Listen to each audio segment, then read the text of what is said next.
तो welcome back to my channel guys. तो मैं यहाँ पे आया था मार्कल टेक एंड मीडिया में एक शूट के लिए। मैम ने मेरे को शूट के लिए हायर किया था। तो मैं यहाँ पे जब आया तो मैंने मैम से बात करी कि एक पॉडकास्ट कर सकते हैं मैम हम साथ में। तो मैम ने हाँ बोला। मैंने बोला कि लाइक बिजनेस टॉक जो भी है। तो मैम ने बोला ठीक है। तो अब यहाँ पे आए हैं। मैम का नाम वैसे गुड नेम है आरुषि। अब मैम ये एक कंपनी ओन करती है। मैम एक बार आप अपनी कंपनी के बारे में बता दीजिए। हाय, मेरी कंपनी का नाम है Markal tech and media private limited and हमारी जो कंपनी है वो basically software development, website development and application development करती है। आज की डेट में जबकि जहाँ लोगों को इतना डिजिटल प्लेटफॉर्म्स पर आने की ज़रूरत पड़ रही है, ऑनलाइन काम बढ़ रहा है, तो इस प्लेटफॉर्म को प्रोवाइड करने में, डिजिटल प्लेटफॉर्म को प्रोवाइड करने में हमारी कंपनी हेल्प करती है क्लाइंट्स की। लाइक जो भी मतलब यूट्यूब पे हो गया या फिर उसका मोनेटाइज या जो भी होता है वो एक डिजिटल मार्केटिंग का पार्ट आता है। यस, हम लोग वो भी करते हैं, बट जो हमारे स्टार्टिंग रहता है वो हमेशा वेबसाइट एंड सॉफ्टवेयर डेवलपमेंट से रहता है, ताकि जो क्लाइंट है वो हमारे साथ बिगनिंग से कनेक्ट करे। We want them to connect, मतलब ऐसा कि वो हमेशा तक मतलब हमेशा हमसे कनेक्टेड रहे। ऐसा ना हो कि आज उन्होंने वेबसाइट कहीं और से बनवा लिया, मार्केटिंग कहीं और से करवा रहे हैं। क्योंकि जब हम वेबसाइट बनाते हैं ना, तो हमें कोर पर्पस पता होता है कि इनकी टारगेट ऑडियंस क्या रहेगी, किस तरीके से इसको मार्केट करना सही रहेगा। तो इसलिए जब कनेक्ट होते हैं तो we start with software development and then move on to YouTube marketing and digital marketing part. फिर भी मैम कोई एक स्पेसिफिक एक्सप्लेन कर सके कि हाँ ये ऐसे है। जैसे डिजिटल मार्केटिंग में तो बहुत सारी चीज़ें आ जाती है। देखिए, डिजिटल मार्केटिंग में ना आता तो बहुत कुछ है, जैसे कि यूट्यूब मार्केटिंग भी डिजिटल मार्केटिंग का एक पार्ट है, गूगल एड्स भी डिजिटल मार्केटिंग का ही एक पार्ट है, सोशल मीडिया मार्केटिंग भी डिजिटल मार्केटिंग का एक पार्ट है। बट अगर आपका जो प्रोडक्ट है वो कोई ऐसा प्रोडक्ट है जो कि बहुत एक्सपेंसिव है, या फिर कोई ऐसा प्रोडक्ट है जो फीमेल्स यूज़ कर रही हैं सिर्फ, तो जब तक हमें प्रोडक्ट के बारे में पूरी नॉलेज नहीं होगी ना, तब तक हम लोग ये नहीं बता सकते कि आपके लिए स्पेसिफिकली कौन सी मार्केटिंग बेनिफिशियल है। अब आप इस चीज़ को समझिए कि हर बार ऐसा नहीं है कि अगर मैं ज्वेलरी सेल कर रही हूँ तो मेरे लिए लिंक्डइन भी अच्छा प्लेटफॉर्म रहेगा मार्केटिंग के लिए और यूट्यूब भी एक अच्छा प्लेटफॉर्म रहेगा मार्केटिंग के लिए। इट ऑल डिपेंड्स कि आपका प्रोडक्ट क्या है, आपकी सर्विस क्या है, और उसी के ऊपर आपकी मार्केटिंग स्ट्रैटेजीज बिल्ड होती हैं। तो मैम आपने अपना बिजनेस ऑन करने से पहले क्या सोचा था कि हाँ मेरे को बिजनेस में आना है? लाइक आप पहले से फैमिली बैकग्राउंड आपका बिजनेस का था या फिर आप सिंगल है? देखिए, मेरा फैमिली बैकग्राउंड बिजनेस का ही है। मेरे पापा ने शुरू से बिजनेस किया है, हमेशा से वो अपने ही काम करते रहे, और मैंने हमेशा अपने फादर को, या फिर मेरे घर में जो चाचा हैं, मतलब मेरे फादर फिगर जो हैं, वो भी, उनको भी मैंने हमेशा बिजनेस करते हुए देखा। ऑफ कोर्स वो लोग मेरे बहुत अगेंस्ट थे बिजनेस करने के, क्योंकि उन्होंने इतने साल बिजनेस का स्ट्रगल देखा है। तो दे वांटेड कि मैं सर्विस करूं, जॉब करूं, एक अच्छे लेवल पर पहुंचूं। एक वो मिडिल क्लास थिंकिंग थी, कॉर्पोरेट जॉब करे कहीं ना कहीं। हाँ, कि 1.5 लाख 2 लाख रुपए सैलरी तक ये पहुंच जाए तो बस अपना खर्चा चला ले, ये वाली चीजें उनके मन में थी कि उससे ज्यादा इनकम होगी आपकी कहीं ना कहीं। तो अब उनका क्या ये तो मैं जवाब नहीं दे सकती। तो अब उनका क्या रिएक्शन है कि मतलब पहले जब आपने स्टार्ट किया था उस टाइम पे क्या था, अभी क्या है उनका? जब स्टार्ट किया था तो yes, they were against it. उन्होंने मुझे बहुत बार समझाया कि टीचिंग कर लो, बैंकिंग जॉब कर लो, लड़कियों के लिए यही सबसे बेस्ट रहता है, टाइमली घर आ जाते हैं। लेकिन अब जब वो सक्सेसफुल होते हुए देख रहे हैं, और वो ये देख रहे हैं कि मैंने अपनी एक टीम बिल्ड कर ली है इतने सालों में, और अच्छे खासे टर्नओवर पर पहुंची है मेरी कंपनी, तो अब वो बहुत सपोर्ट करते हैं फॉर श्योर। तो मैम आप उनको क्या बताना चाहेंगे जो लाइक डिजिटल मार्केटिंग का अपना बिजनेस करना चाहते हैं? तो उनके लिए कुछ, क्योंकि आपने तो ये शुरू से देखा है हाँ कि बिजनेस में क्या है डिजिटल मार्केटिंग में, तो आप उनको कुछ बताइए कि हाँ इस टाइप से आपका हो सकता है बिजनेस। देखिए, स्पेसिफिकली डिजिटल मार्केटिंग के लिए मैं कुछ नहीं बता सकती कि डिजिटल मार्केटिंग में आप ऐसा करो, बट एक बिजनेस ओनर कैसा होना चाहिए वो मैं ज़रूर बता सकती हूँ। अगर आपको किसी भी तरीके का बिजनेस करना है ना, तो सबसे पहले आपके अंदर ना एक रिस्क टेकिंग कैपेबिलिटी होनी चाहिए। अगर आप किसी भी चीज़ का रिस्क लेने के लिए रेडी नहीं हो ना, तो आप अभी बिजनेस के लिए रेडी ही नहीं हो। आपका वो माइंडसेट अभी बिजनेस वाला हुआ ही नहीं है। कहीं ना कहीं बिजनेस में डाउनफॉल आता है। यस, आप बिजनेस में डाउनफॉल कभी ना कभी जरूर फेस करोगे। आप चाहे बड़े से बड़े बिजनेसमैन को उठा लो, चाहे वो बिल गेट्स हो, चाहे वो मार्क जकरबर्ग हो, चाहे वो रतन टाटा जी हो, हर किसी ने डाउनफॉल फेस किया है, और कभी ना कभी जरूर किया है, और बहुत बड़ा फेस किया। ऐसा नहीं कि बहुत छोटे छोटे डाउनफॉल्स फेस किए हैं। ऐसा भी हुआ है कि उनके प्रोडक्ट्स आए लेकिन चले ही नहीं, ठीक है, उनको पूरा इंडस्ट्री बंद करनी पड़ गई अपनी वो वाली। तो ऐसा नहीं है कि ये लोग डाउनफॉल फेस नहीं करते, और हर बिजनेसमैन करता है। तो जब तक आपके अंदर वो रिस्क टेकिंग कैपेबिलिटी नहीं है ना, तो आप बिजनेस रेडी नहीं हो। मतलब कहीं ना कहीं आदमी को पहले, हाँ, कि मैं रिस्क ले सकता हूँ। हाँ, जब इसके लिए मैं मतलब फाइनेंशियल भी थोड़ा होना चाहिए एक बिजनेस ऑन करने के लिए, कि कहीं ना कहीं डाउनफॉल आएगा तो वो फाइनेंशियल आता है इशू। देखिए, फिनेंशियली अगर आप मेरे से बात करोगे ना, तो मैंने जीरो से स्टार्ट किया था। I started my business with zero. मेरी जेब में 1 रुपया भी नहीं था जब मैंने बिजनेस स्टार्ट किया, और मैं बहुत ही बुरे हालात से गुजर रही थी। मेरा डाइवोर्स चल रहा था, मेरे पापा का फिनेंशियली स्टेटस बहुत डाउन हो चुका था उस टाइम पर, उनका भी बिजनेस बंद हो गया था, एंड उसी टाइम पर मैंने अपना बिजनेस स्टार्ट किया। तो मेरी जेब में तो कुछ भी नहीं था, मतलब मेरी बेटी की ट्रीटमेंट के लिए भी ठीक से पैसे नहीं थे, सच बताऊं तो। और मैंने उस टाइम पर सिर्फ इतने छोटे सा एक अपने दिमाग में इंस्पिरेशन रखा था कि एनी हाउ मुझे कुछ ना कुछ करके खुद को प्रूव करना है। एंड सी आज की डेट में इतना तो है कि मैं अपना घर बहुत अच्छे से चला रही हूँ। तो मैम जीरो से स्टार्ट करा था, लेकिन कहीं ना कहीं आपका वो कि हाँ यहाँ से साइड सोर्स ऑफ इनकम एक होती है। मेरी कोई साइड सोर्स ऑफ इनकम नहीं थी उस टाइम पर, मैं सच में बिल्कुल जीरो पे थी। बहुत सारे लोग इस बात पे बिलीव नहीं करते हैं, क्योंकि कहीं ना कहीं कोई नहीं करेगा कि जीरो से। सच में मैंने जब अपना फर्स्ट सेल किया था ना, मैंने सबसे पहले अपनी एक वेबसाइट सेल करी थी कि मुझे एक वेबसाइट बनानी है। That was my first sale, और उससे मेरा स्टार्ट हुआ था काम। एंड दूसरे मेरी जो सेल आई थी वो एक वीडियो प्रोडक्शन की आई थी। हमें अपने मतलब मैं जहाँ कभी जॉब किया करती थी, उन्होंने हमें काम दिया था वीडियो प्रोडक्शन का। So that was our second work, जहाँ से हम लोग उठना शुरू हुए थे, और थोड़ा थोड़ा पैसे जो आ रहे थे उनको इकट्ठे कर करके मैंने और मेरे पार्टनर ने फिर गूगल एड्स चलाना शुरू किया, वहाँ से लीड्स निकालनी शुरू करी, and then we actually started off with better. लेकिन ऐसा नहीं है कि हम लोगों ने स्टार्टिंग से इन्वेस्टमेंट्स करनी शुरू कर दी थी। पहले एक एक करके प्रोजेक्ट्स उठाए जान पहचान में से, वो प्रोजेक्ट्स उठाने के बाद वहाँ से पेमेंट्स आई, फिर जाके लीड्स आई, फिर हम लोगों ने और क्लाइंट्स बनाए। मतलब आपने अपने नॉन से ही अपना काम शुरू किया? यस, मैंने अपने कनेक्शंस का यूज़ किया, डेफिनेटली वो मैं कह सकती हूँ कि मैंने कनेक्शंस का यूज़ किया है, बट मैंने कभी किसी इन्वेस्टमेंट का यूज़ नहीं किया स्टार्टिंग में। और मुझे ऐसा लगता है कि अगर आप अच्छी बिजनेस सेंस रखते हो ना, तो आप अगर सिर्फ कनेक्शंस अगर आपने बिल्ड कर रखे हैं, बिकॉज मैं तो हमेशा से सेल्स एंड मार्केटिंग में रही हूँ, मेरा बैकग्राउंड सेल्स मार्केटिंग का रहा है, तो अगर आप अच्छे कनेक्शंस बिल्ड कर सकते हो तो आपको शायद इन्वेस्टमेंट्स की स्टार्टिंग में ज़रूरत ना पड़े। ऑफकोर्स जैसे जैसे बिजनेस बढ़ेगा, लोग बढ़ेंगे, तो कई बार ऐसा होता है कि डाउनफॉल है, ऐसा भी टाइम आता है जब आप सैलरीज नहीं पे कर पा रहे हो। बहुत बार ऐसा होता है कि आपके पास कैश फ्लो नहीं है बिल्कुल भी, मार्केटिंग के लिए आपको कम पड़ रहे हैं पैसे, तो ऐसे केस में आपको इन्वेस्टमेंट्स की जरूरत पड़ सकती है, बट वो आगे की बात होती है। तो मैम आप उनको क्या बताना चाहेंगे जो न्यू बिजनेस स्टार्ट करते हैं? अब वो पहले लोन ले रहे हैं और कहीं ना कहीं वो सोचते हैं कि अब जैसे मेरी एज बहुत कम है, अब मैं कहीं ना कहीं सोचता हूँ कि मैं अपनी जॉब छोड़ दूँ, बट ये कहीं ना कहीं ठीक नहीं है कि मैं अपनी जॉब छोड़ रहा हूँ, सारा फोकस इस पे है। तो मतलब एक होना चाहिए साइड सोर्स ऑफ इनकम, आप ये मानते हो? नहीं, अभी तो मैंने बोला कि आपके अंदर रिस्क टेकिंग कैपेबिलिटी होनी चाहिए। रिस्क तो हम देखिए, आपको ना इस बात को सबसे पहले समझना पड़ेगा कि आपके ऊपर अपने ना रिस्पॉन्सिबिलिटी कौन कौन सी है। अगर आपको लग रहा है कि आपके ऊपर पूरे फैमिली की रिस्पॉन्सिबिलिटी है and this is not the right time कि आप जॉब छोड़ो और अपना बिजनेस स्टार्ट करो, तो आपको कोई भी बिजनेस करने वाला इंसान ये एडवाइस नहीं करेगा कि आप अपना काम छोड़ दो, ठीक है। लेकिन अगर आप ये सोचते हो कि आप जॉब भी करोगे और साथ साथ बिजनेस करोगे, तो ना तो आप जॉब पर ठीक से टाइम दे पाओगे और ना ही बिजनेस पर ठीक से टाइम दे पाओगे, मतलब फोकस इधर उधर हाँ, और जिसकी वजह से ग्रोथ कहीं पर भी नहीं मिलेगी। क्या पता जहां आप जॉब कर रहे हो वहां आप 100% फोकस करके वहां प्रमोशन ले सकते हो, लेकिन क्योंकि बिजनेस के चक्कर में वहां से भी फोकस हटा, तो आप दोनों जगह किसी पे भी नहीं टिक पाओगे। तो आप इस बात को समझो कि अगर आपको बिजनेस करना है तो आपको जॉब बिल्कुल छोड़नी पड़ेगी, और जॉब आप सिर्फ तभी छोड़ सकते हो जब आप सिक्योर फील करते हो। तो अगर आपके घर में कोई ऐसा है जो आपको लगता है फैमिली सपोर्ट कर सकता है आपके एब्सेंस में, तब तो आप ये सोच सकते हो कि आप उस टाइम पर जॉब छोड़ दो और अपने बिजनेस पर फोकस करो।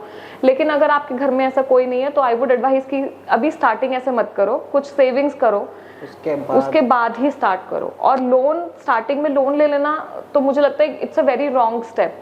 जब तक कि आपका बिजनेस आप 6 महीना 7 महीना कंटिन्यूसली चला ना लो, आपको एक स्कोप का पता ना चले बिजनेस का, तब तक लोन लेके अपने सर पे कर्जा चढ़ाना it's just waste of money. कहीं ना कहीं आप भी मानते होगे कि जो लोन ले लेते शुरू में, वो आगे जाके कहीं ना कहीं उनका ज़्यादातर बिजनेस बंद होता है, क्योंकि कई जो शुरू में होते हैं, अब शुरू में तो एकदम से ग्रो हम कर नहीं सकते हैं, कहीं ना कहीं रुकेंगे, और डाउनफॉल जो ऐसा आता है, अब यहाँ से भी डाउनफॉल आया हमारे पे लोन अलग चल रहा है, तो वो कहीं ना कहीं वो बिजनेस पूरा बंद करना पड़ता है।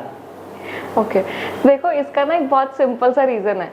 जब आप काम कर रहे हो ना, ठीक है, आपने कहीं से मान लो 10 लाख उठा के काम अपना स्टार्ट कर दिया, ठीक है, बहुत लोगों के लिए 10 लाख हो सकता है छोटा अमाउंट हो, बट कायदे से एक मिडिल क्लास इंसान के लिए 10 लाख बहुत बड़ा अमाउंट होता है, ठीक है। आप 10 लाख रुपए जब अपने सर पर लेकर आते हो ना, जिस टाइम पर लेकर आते हो, बिजनेस में लगाते हो, महीना 1.5 महीना तसल्ली रहती है, लेकिन उसके बाद ना आपके दिमाग में प्रेशर क्रिएट होने लगता है कि मुझे कर्जा वापस करना है, मुझे पैसे वापस करना है, और कहीं ना कहीं ये जो प्रेशर है ना, वो आपको 100% अपना काम में नहीं देने देता, आपके एफर्ट्स पूरे नहीं होते, और इस वजह से आपका जो बिजनेस है वो अफेक्ट होता है।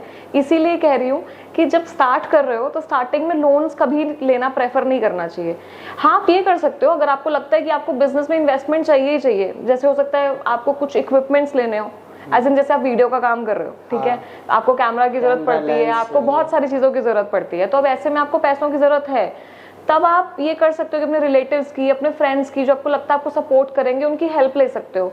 आप उन्हें ये बोल सकते हो कि भाई मेरा जब बिजनेस चलेगा तो मैं तुम्हें वापस करूंगा, ठीक है। और जो कंफर्म करके चलना है कि हाँ मेरा जब बिजनेस हो जाएगा तो मैं उस टाइम पे मतलब मुझे साल 2 साल 3 साल लग सकते हैं तुम्हारे पैसे रिटर्न करने में, तो ऐसे केस में आपके लिए भी सर पे सरदर्दी इतनी नहीं रहेगी, आपको प्रेशर फील नहीं होगा, और आपको पता रहेगा कि आपके सपोर्ट में कुछ लोग खड़े हैं, तो कहीं ना कहीं वो कनेक्शंस की भी जरूरत पड़ी तो शायद वो लोग भी आपकी हेल्प करेंगे, क्यों? क्योंकि उनको पता है उन्होंने आपको पैसे दे रखे हैं कि मेरे पैसे ना डूबे, तो कहीं ना कहीं सपोर्ट आएगा, तो समहाउ आपके पास सपोर्ट भी आ जाता है इनडायरेक्टली। तो मैम फिर आपने जब अपना ये बिजनेस स्टार्ट कर लिया तो आप मतलब किस टाइप से था आपका डाउनफॉल, मतलब कुछ ज़्यादा ही वो था कि हाँ यार यहाँ मैं तंग आ गई? सी ड्यूरिंग कोविड बहुत गंदा डाउनफॉल था, क्योंकि जो क्लाइंट्स ऑलरेडी काम करवा रहे थे उन्होंने पेमेंट्स रोक दी थी, बिल्कुल वहाँ से पेमेंट्स आनी बंद हो गई थी। सबको ऐसा हो गया था कि हम लोग पैसे अपने सेव करके रख ले, तो लोग पैसे निकालना नहीं चाह रहे थे, पिछली पेमेंट्स तक हो गई, नया काम कोई देना ही नहीं चाह रहा था उस टाइम पर, ठीक है, सबको डर लग रहा था, और जो देना भी चाहते थे, जो ऑनलाइन आना चाहते थे, उनको ऐसा लग रहा था कि ये बहुत ज़्यादा पैसे हैं, तो इस वजह से काम नहीं करवा रहे थे। वो बार बार टाल रहे थे कि अब 2 साल बाद करवा, मतलब और 2 महीने बाद करवा लेंगे, 3 महीने बाद करवा लेंगे, ये लॉकडाउन ओवर हो जाए तब करवा लेंगे। तो ये जो लॉकडाउन का पीरियड था ना, ये हम लोगों के लिए सबसे ज़्यादा स्ट्रगलिंग हो गया था। ऑफिस बंद हुआ, लोगों को मतलब जॉब से हटाना पड़ा, क्योंकि हम लोग कॉस्ट कटिंग कर रहे थे उस टाइम पर ऑफ कोर्स। और सबसे बड़ी बात ये थी कि लॉकडाउन में आपके ऊपर एक प्रेशर था कि आप अपने एम्प्लॉइज को हटा नहीं सकते हो, तो ड्यूरिंग लॉकडाउन हम लोगों को उनकी सैलरी पूरी पे करनी ही थी एनी हाउ, वो बिजनेसमैन के ऊपर प्रेशर था ही, और तब तक बहुत ज़्यादा सेविंग्स नहीं थी हमारे पास, क्योंकि जो भी हम लोग कमा रहे थे वो सब बिजनेस मार्केटिंग पे लगा देते थे। तो इस वजह से वो टाइम बहुत मुश्किल हो गया था, सब कुछ दोबारा से स्क्रैच से स्टार्ट करना पड़ा लॉकडाउन के बाद। लेकिन हाँ, ये है कि भगवान ने बहुत साथ दिया है, ठीक है, जिसकी वजह से दोबारा से एक अच्छा प्लेटफॉर्म बना पाए, और सबसे बड़ी बात अब तो अपना ऑफिस बना पाए, और इतना अच्छा कि लेकिन इसके लिए ना मेरी टीम भी बहुत अच्छी है। मैं सिर्फ अकेले अपने लिए या अपने पार्टनर के लिए क्रेडिट नहीं ले सकती हूँ, मेरी जो टीम है वो बहुत सपोर्टिव है। सपोर्ट आता है तो ऐसा भी कई बार होता है कि सामने से पेमेंट्स नहीं आ रही हैं, सैलरीज रुक जाती हैं, तो नहीं कहते हैं, 2-2 3-3 महीने कुछ नहीं कहते हैं, मान लेते हैं। तो अब टचवुड ऐसे एम्प्लॉय मिलना मैम बहुत बड़ी बात है आज के टाइम पे, क्योंकि हर किसी को फाइनेंशियल नीड होती है, मेरे पास मनी आनी चाहिए हर मंथ एंड में, उनको पे करना है, बट अगर वो रुक रहे हैं तो कहीं ना कहीं वो मानते हैं। यस, तो लेकिन हाँ ये है कि टचवुड अभी कोई ऐसा इशू नहीं है, और आगे भी अब दोबारा कभी ना आए। हम लोग ऑलरेडी जितना फेस करना चाहते थे कर चुके हैं, एक होता इससे ज्यादा इतना डाउनफॉल देख लिया, इससे ज्यादा मेरे को नहीं देखना। यस, अभी तो नहीं देखना, ठीक है, और इतना बुरा नहीं देखना दोबारा से कि कुछ भी ना रहे जेब में।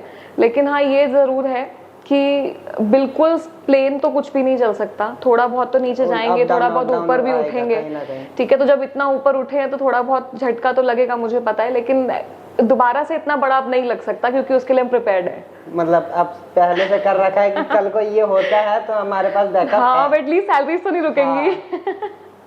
क्योंकि एम्प्लॉय ने पहले ही बहुत देख लिया, उन्होंने बहुत सपोर्ट कर दिया, और आज की डेट में ऐसे एम्प्लॉइज बहुत मुश्किल से मिलते हैं, एंड हमें मिले हैं, और वो लिटरली जेम्स हैं हमारे लिए, जो आज तक हमारे साथ खड़े हैं।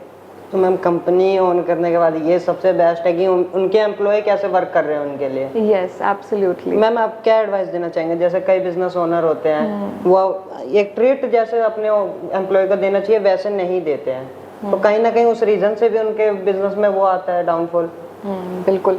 देखो, मैंने ना एक बहुत फेमस इन्फ्लुएंसर है, वैसे तो जब मैं ये डायलॉग बोलूंगी तो सबको याद आ जाएगा, मैंने उनका ना उनके मुंह से बहुत पहले एक बार ये बात सुनी थी कि सबको ना अपनी कंपनी में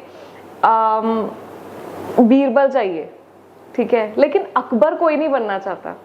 बीरबल भी तो कभी अकबर को छोड़ के नहीं जाते थे ना। उसका सबसे बड़ा रीजन ये था कि अकबर उनकी बहुत रिस्पेक्ट करते थे। और मेरा ना एक सिंगल मोटिव रहता है हमेशा कि कंपनी में पॉलिटिक्स नहीं होनी चाहिए। अगर किसी को मुझसे कोई प्रॉब्लम है, जबकि मैं बॉस हूँ, लेकिन आप मेरी कंपनी में किसी से भी मिलोगे ना, आप उनसे कभी पूछना, उनको कभी फीलिंग नहीं आती होगी मेरे से कि वो मैं एक बॉस की तरह उनके साथ कभी बिहेव किया या कुछ भी। वो सब मेरे लिए एक्चुअली मेरी फैमिली। आई नो कि बहुत सारी कंपनीज ये बोलती हैं कि यहाँ तो काम कर रहे हैं तो फैमिली है सब, मेरे बोलने को बहुत सारे लोग बोलते हैं, बट मैं उन्हीं सब लोगों के साथ उठ के बैठती हूँ, उठती हूँ, खाती हूँ। ये एम्प्लॉयज़ है ना, आप इनसे कभी भी पूछोगे, इतना हमेशा ध्यान रखती हूँ कि अगर मैंने डांटा है ना तो मनाती भी मैं ही हूँ। तो ऐसा नहीं है कि मैं उनके जाके मतलब डांट दिया तो अकड़ में दिखा रही हूँ, अकड़ दिखा रही हूँ कि नहीं डांट दिया तो डांट दिया, उसने गलती करी थी, ऐसा नहीं होता है। देखो, डांट भी ज़रूरी है, प्यार भी अपनी जगह ज़रूरी है। बस ऑफिस में एक सीधा सा सिंपल सा कंसर्न रहना चाहिए कि अगर आपके एम्प्लॉयज़ को आपसे भी कोई प्रॉब्लम है तो वो झिझके ना आपके पास आने में और आपसे बात करने में, डायरेक्ट क्लियर कर ले कि हाँ, भाई ये इशू आ रहा है। क्योंकि जब पीछे से बातें होती है ना कि बॉस तो ऐसे कर रहा है, मैम तो ऐसे कर रही हैं, तो वो ज्यादा नेगेटिव हो जाता है, एक टॉक्सिक एनवायरनमेंट हो जाता है ऑफिस के लिए। वो कहीं ना कहीं सेम एम्प्लॉय दूसरे एम्प्लॉय को भी बोलते हैं कि ये ऐसे ट्रीट करते हैं, ये ऐसे, Right. वो एम्प्लॉय छोड़ के जाते हैं, कहीं ना कहीं छोड़ के भी जाते हैं और अपने साथ चार को और ले जाते हैं। ठीक है, तो इतना टॉक्सिसिटी होने से अच्छा है कि आप उस पॉलिटिक्स वाले बिहेवियर को आने ही मत दो। उससे बेटर है कि आप सीधा सा मतलब उनसे क्लियर रखो, उनसे बैठ के पर्सनली बात करो, हफ्ते में एक बार कभी पूछ लो आराम से बैठकर। मैम, आपने क्या सोच के अपना बिजनेस स्टार्ट करा था? क्योंकि आपने पहले बताया आपके फैमिली सपोर्टिव नहीं थे, बट वो थे बिजनेस में लेकिन सपोर्टिव नहीं थे, तो आपने क्या सोच के, और एक कहीं ना कहीं आपका कोई इंस्पिरेशन होगा? देखो, बिजनेस स्टार्ट करने का सबसे बड़ा रीजन तो ये था कि मुझे ना टाइम फ्रीडम चाहिए थी। मैं किसी के अंडर काम करूं और बाउंड हो जाऊं कि मुझे 9 बजे पहुंचना है, 10 बजे पहुंचना है, 9 to 6 वाली। एंड मैं वो 9 to 6 में बंद के नहीं रहना चाहती थी। मुझे ऐसा लगता है कि अभी बहुत कुछ है मेरे अंदर जो मैं और एक्सप्लोर कर सकती हूँ, मैं कितना टाइम दे सकती हूँ। जबकि अगर आप नोटिस करो तो बिजनेस में कहीं ज्यादा टाइम जाता है। मैं रात को कई बार 11 बजे, 12 बजे, इनफैक्ट 2-2 बजे तक भी काम कर रही होती हूँ। मेरे पार्टनर पूरी पूरी रात काम कर रहे होते हैं। तो एज अ बिजनेस पर्सन मुझे ऐसा लगता है कि प्रेशर ज्यादा होता है, क्योंकि पहले तो आपको सिर्फ कमाना है अगर आप जॉब कर रहे हो तो, लेकिन अगर आप बिजनेस कर रहे हो तो आपको खुद भी कमाना है और दूसरों को भी कमा के देना है। ठीक है, तो उस टाइम पर अपने आप को प्रूव करने का प्रेशर ज्यादा बढ़ जाता है। Thank you so much ma'am, आप हमारे पॉडकास्ट में आए, आपने अपनी बिजनेस जर्नी हमको एक्सप्लेन करी, जो भी था उससे कहीं ना कहीं हमको भी बहुत कुछ सीखने को मिला business related. Ma'am, I hope हम नेक्स्ट पॉडकास्ट जल्दी ही शूट करें। तो thank you so much ma'am यहाँ पे आने के लिए। Thank you so much. Again हमने एक पॉडकास्ट शूट करा और ये आज का पॉडकास्ट एक बिजनेस रिलेटेड है, जिससे आपको भी बहुत कुछ बिजनेस के बारे में सीखने को मिलेगा, और ये हमारा पॉडकास्ट काफ़ी अच्छा गया है। तो एक बार आप इस पॉडकास्ट को जरूर देखिएगा। और जिनके साथ हमने, यहाँ के जो मार्कल टेक एंड मीडिया है उनकी ओनर है, और वो एक वुमेन है। तो एक वुमेन के लिए बिजनेस क्रिएट करना, आप भी जानते हैं आजकल बहुत वो है, तो कहीं ना कहीं हमको उससे बहुत चीज़ सीखने को मिलेगी। तो ये वीडियो पूरी जरूर देखिएगा।